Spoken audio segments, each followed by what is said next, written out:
आज जो मैंने आपके सामने जो ये माइनिंग डिपार्टमेंट की पूरी एक बहुत बड़ी मीटिंग की, क्योंकि पहले तो 1.5 साल में समझ नहीं सका कि माइनिंग है क्या है। रोज मेरे पे इल्ज़ाम लगाते थे, आप लोग भी मेरे से गिले शिकवे करते थे कि इलीगल माइनिंग हो रही है, लेकिन सच्चाई ये थी कि मुझे पता नहीं था। आज 1.5 साल बाद मुझे पता चला कि माइनिंग डिपार्टमेंट खाली माइनिंग डिपार्टमेंट नहीं है, बल्कि इसमें जो हमारे डिस्ट्रिक्ट के डीसीज हैं, वो जो डिस्ट्रिक्ट की टास्क फोर्स है माइनिंग की, उसके वो चेयरमैन हैं, एसएसपी जो डिस्ट्रिक्ट के हैं वो वहाँ मेंबर हैं, डीएमओ उसका मेंबर है, और जो हम जो माइनिंग डिपार्टमेंट जो प्रोग्राम बनाता है, जो पॉलिसीज बनाता है, उसको इम्प्लीमेंट करने के लिए वो आगे हमारे वहाँ खड़े हैं। तो लिहाजा आज जब मैंने मीटिंग ली, आपने देखा होगा जम्मू के जितने भी जम्मू के जो डिस्ट्रिक्ट के डीसी साहब का, क्योंकि डीसी साहब छुट्टी पे थे, उनका रैप यहाँ पर एडिशनल डीसी साहब आए थे, एसएसपी साहब के रैप आए थे, और पूरे डिस्ट्रिक्टों के डीसीज, काफ़ी सारे डीसी जुड़े थे, जहाँ उनके रैप जुड़े थे, एसएसपी जुड़े थे, पूरे जम्मू कश्मीर यूटी के, और जहाँ एसएसपी उनके रैप जुड़े थे। आज एक बात क्लियर कर दी है हमने कहा कि इलीगल माइनिंग नहीं होगी। जैसे मैं कल गया था खुंदवाल में, मैंने देखा कि वहाँ एक कंपनी है, कोई शिवालय, उसने पूरा तवी को ही डाइवर्ट कर दिया, और आज खुंदवाल और जो आपका शेर कश्मीर एग्रीकल्चर यूनिवर्सिटी चट्ठा, जो वहाँ आपका वो पूरा पानी आया था, बरसात में फ्लड आया था, उसका कारण जो था बांध वहीं से टूटा था खुंदवाल से। और उस खुंदवाल का बांध टूटने का कारण सबसे बड़ा ये था कि वो शिवालय जो कंपनी थी, उसने पूरी तवी को डाइवर्ट इस साइड कर दिया था, और बांध टूटने से आज हालत ये जो मैं कल देख के आया हूँ बेलीचराना और खुंदवाल के अंदर, कि अगर उसको नहा रोका गया तो ये पूरा खुंदवाल, ये चट्ठा पिंड, ये चट्ठा फार्म, ये नीचे के जितने भी हैं बलोल तक इलाके हैं, सारे तबाह हो जाएंगे। तो इसलिए इस माइनिंग को रोकने की जरूरत है, और आज मैंने बिल्कुल क्लियर डायरेक्शन दे दिया है कि विदाउट पर्ची क्रैशर से कोई गाड़ी नहीं निकलेगी। जो पर्ची सिस्टम है हमारा, जिसको माइनिंग डिपार्टमेंट कंट्रोल करता है, उस पर्ची के बगैर कोई गाड़ी नहीं निकलेगी क्रैशर से।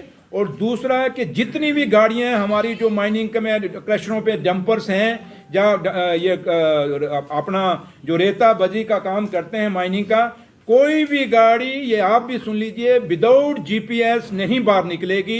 ये भी डायरेक्शन हमने दे दी, क्योंकि नई जो हमने रिफॉर्म्स माइनिंग में लाए जब से मैं मिनिस्टर बना हूँ, ये 2 महीने पहले आपने देखा होगा, हमने बाइसैक एक कंपनी जो है वो उसके हवाले पूरा इसका नेटवर्क ऊपर से हम पूरा चेक करेंगे थ्रू नेटवर्क के, भाई कहाँ सैटेलाइट से हम देखेंगे कहाँ गाड़ी कौन सी है। और दूसरा हमने सीधा जितने भी एमडीएल से, क्योंकि एमडीएल एक ऐसा था जो ये लोगों को डिस्पोजल दिए जाते थे, मिनरल डिस्पोजल दिए जाते थे, जिसके साथ इलीगल माइनिंग, वो आज की डेट में सारे एमडीएल मैंने कैंसिल कह दिए, मैंने उनको कह दिया है।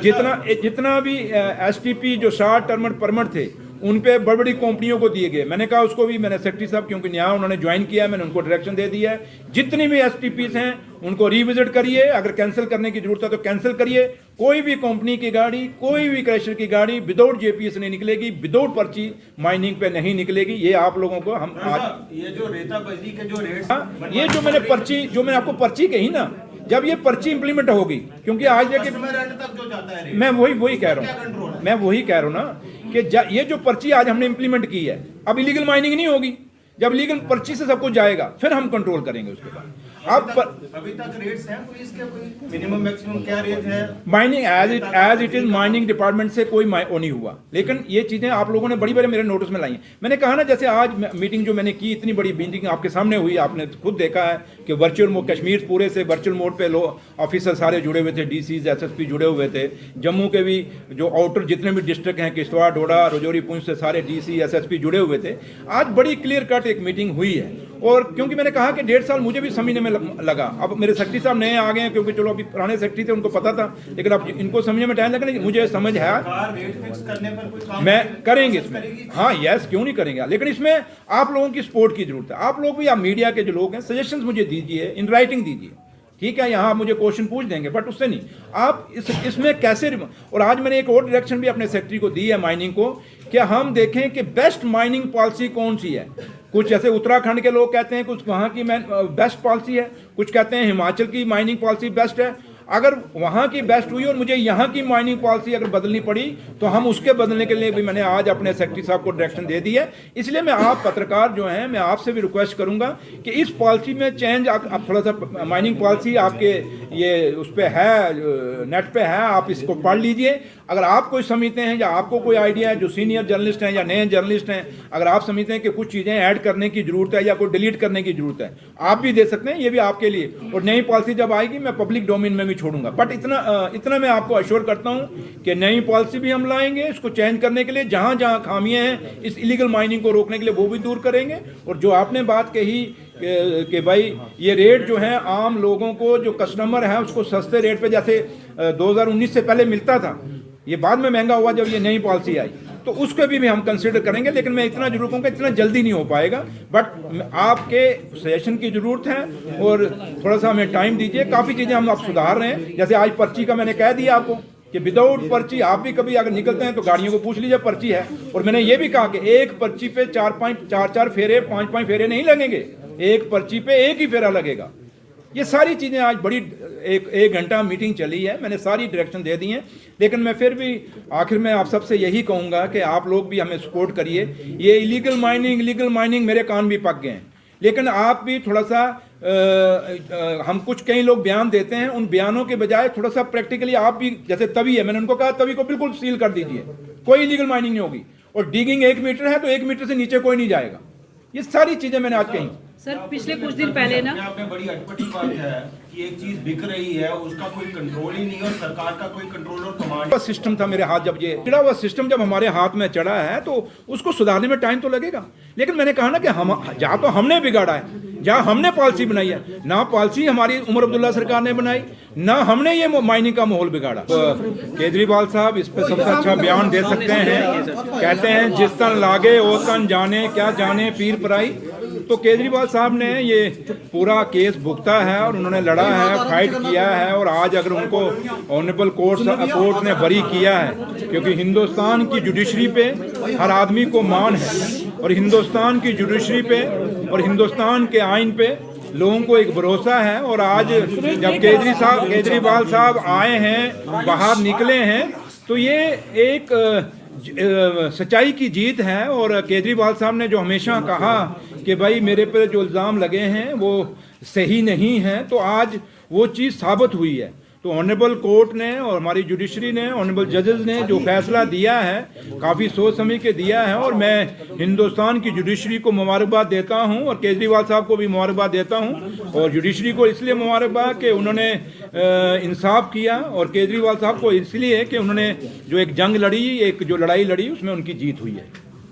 जी, आपको लगता है कि उनको निशाना बनाया जा रहा था, ऐसा था? अब इस पे मैं नहीं कुछ कह सकता। इस पे तो सबसे बड़ा बयान अगर कोई दे सकता है तो वो केजरीवाल साहब दे सकते हैं। लेकिन मैं सिर्फ इतना ही कह सकता हूं कि हमें अपनी जुडिशरी पे मान है, और हमारी हिंदुस्तान की जुडिशरी का देश और दुनिया में एक नाम है।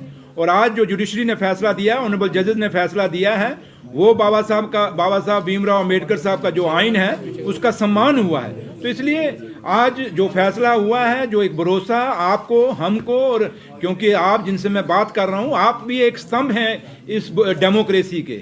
जुडिशरी अपनी जगह एक स्तंभ है, तो जब स्तंभ जो सही फैसला करते हैं तभी जो डेमोक्रेसी मजबूत रहती है। तो इसलिए हिंदुस्तान की पत्रकार और हिंदुस्तान के जो भी देश को मजबूत करने के लिए स्तंभ हैं, जो 4 स्तंभ हम गिनते हैं, इनका मजबूत होना और इनको अपना सही फैसला देने से हमारी डेमोक्रेसी मजबूत होगी, हमारे लोगों का विश्वास बढ़ेगा। और यही विश्वास, जैसे आज हिंदुस्तान की जुडिशरी पे, हमारे जजेस पे लोगों का एक विश्वास द्वारा एक फख्र से सिर ऊंचा हुआ है, ऐसे ही हम चाहेंगे कि देश की जो पत्रकार हैं, जो मीडिया हाउसेज हैं देश में, वो भी बड़े फैसले लेंगे और इस डेमोक्रेसी को मजबूत करने के लिए वो भी अपने, जैसे पहले माजी में वो करते आए हैं, वैसे फैसले करें जिससे लोगों को फायदा होगा और लोगों की सही आवाज़ जो है देश और दुनिया तक पहुंच सके, ये उम्मीद हम करते हैं। चौधरी साहब, 2 दिन पहले आपके भी ब्रदर को टारगेट किया गया है। इस तरह की जो रेड्स हुई हैं कुछ साल पहले जो अरविंद केजरीवाल के साथ हुआ था, आप ही न्यायपालिका पर पूरा विश्वास रखते हैं? देखिए, जहाँ तक मेरे ब्रदर का क्या हुआ, कैसे हुआ, क्यों हुआ, ये चीज़ें मेरे ख्याल आप खुद कहें तो ज़्यादा है, क्योंकि आप लोग कोई बाहर से नहीं हैं। आप मेरी फैमिली को भी जानते हैं, मुझे भी जानते हैं, मेरे भाई को भी जानते हैं। तो इसलिए आप एजेंसीज का जब नाम आप ले रहे हैं, अगर वो अपनी कार्रवाई कर रहे हैं तो ठीक है, करने दीजिए। आप हम उनको फ्री हैंड दे रहे हैं, करें वो। लेकिन है कि उम्मीद यही करेंगे कि हमें मेरे भाई के साथ इंसाफ होगा और पिक एंड चूज़ नहीं होगा। ये उम्मीद मैं रखूँगा और इंसाफ की हमेशा मांग करूँगा। और इसलिए आज मैं ज़्यादा कुछ नहीं कहूँगा। बाकी एजेंसीज अपना काम करें। अगर हमने गलत किया है तो हम भुगतेंगे, नहीं गलत किया तो हमें अपने जुडिशरी पे पूरा भरोसा है और पूरा एक गौरव है। जैसे आज दिल्ली का जो फैसला आया आप देख लीजिए, आपके सामने है। हाँ ठीक है, एक टेम्परेरी पीरियड होता है, हरासमेंट होती है थोड़ी सी फैमिली को, बच्चों को, और खासकर जो लेडीज़ घर में होती हैं उनको ज़्यादा परेशानी होती है। और जो आप खासकर जो लेडीज़ पत्रकार हैं, आप समझ सकती हैं कि एक लेडीज़ के दिल पे क्या बात बीतती है। इसलिए थोड़ा सा दुख और अफसोस जरूर है कि जो गुनाह किया ना हो उस गुनाह के वो इल्ज़ाम लगें तो थोड़ा दुख जरूर होता है। लेकिन चलिए, मेरी माँ वैष्णो देवी, मेरी माँ बावे वाली, और मैं जिस धरती से आता हूँ, संत बाबा सुंदर सिंह अली बेग वाले जो ननियाल धरती है, वहाँ उनका स्थान है और मैं उस धरती से आता हूँ। तो मुझे संतों, महापुरुषों और देवी देवताओं और मेरी माँ वैष्णो देवी पे पूरा भरोसा है। हमारे साथ इंसाफ होगा और कभी मेरी माँ हमसे गलत नहीं होने देगी। और अगर हमने गलत किया होगा तो सजा खाएंगे, जो नहीं किया होगा तो मेरी माँ खुद इंसाफ करेगी। ये उम्मीद मैं अपनी जुडिशरी से भी रखता हूँ। सर, केजरीवाल ने आज एक बड़ा बयान दिया है और ये कहा है कि अगर बीजेपी को टारगेट किया है कि अगर चुनाव जीतने हैं तो विपक्ष को टारगेट बनाकर उनके नेताओं को अंदर जेल में बंद करके चुनाव नहीं जीते जाने चाहिए, बल्कि डेवलपमेंट, बेरोजगारी, जिसकी आप भी बात करते हैं कि बेरोजगारी, डेवलपमेंट, इन मुद्दों को निपटा कर और लोगों के दिल जीत। सब क्या कहते हैं क्या नहीं कहते, मैं उनका स्पोक्समैन नहीं हूँ। लेकिन इतना जरूर कहूँगा कि ये बाबा साहब भीमराव अम्बेडकर की बनाई हुई आइन है, उस आइन के नीचे हम चलते हैं। और जिस देश में हम बैठे हैं, मैं फख्र से कहता हूँ कि हम भगत सिंह, राजगुरु, सुखदेव जैसे बहुत बड़े क्रांतिकारियों के वारिस हैं हम सब लोग। और इस देश की आज़ादी को पाने के लिए, इस देश की डेमोक्रेसी को पाने के लिए लाखों कुर्बानियाँ दी गई हैं। और इस आज़ादी को पाने के लिए मेरी माँओं ने कितने अपने बच्चे खोए, मेरी बहनों ने अपने सुहाग खोए, मेरी बहनों ने अपने भाई खोए इस डेमोक्रेसी को पाने के लिए। जिस चेयर पर मैं बैठा हूँ, जिस हाल में मैं बैठा हूँ, जहाँ आप सब बैठे हैं, ये वक्त 47 से पहले नहीं था। अंग्रेज कभी हमें ऐसे नहीं बैठने देते थे और हमने वो आज़ादी की लड़ाई हमारे बुजुर्गों ने लड़ी, उनके वारिस हम लोग हैं। तो उम्मीद यही रखते हैं कि देश में मुद्दों पे बात होगी और मुद्दों पे ही इलेक्शन लड़े जाएंगे। और मुद्दे जो लोगों के जेन्युइन जो काज हैं, या जो आजकल जो हमारी नौजवान पीढ़ी है, जो नौजवान जो इस देश के वारिस हैं, जो आने वाली हमारी नस्ल है, उसके लिए तवज्जो दी जाएगी। क्योंकि हमारी नस्ल को कुछ लोग ख़राब करना चाहते हैं कि हमारी आज जो आने वाली नस्ल है वो ड्रगिस्ट हो गई है, और आज की नस्ल भी कितनी ड्रगिस्ट हो गई है।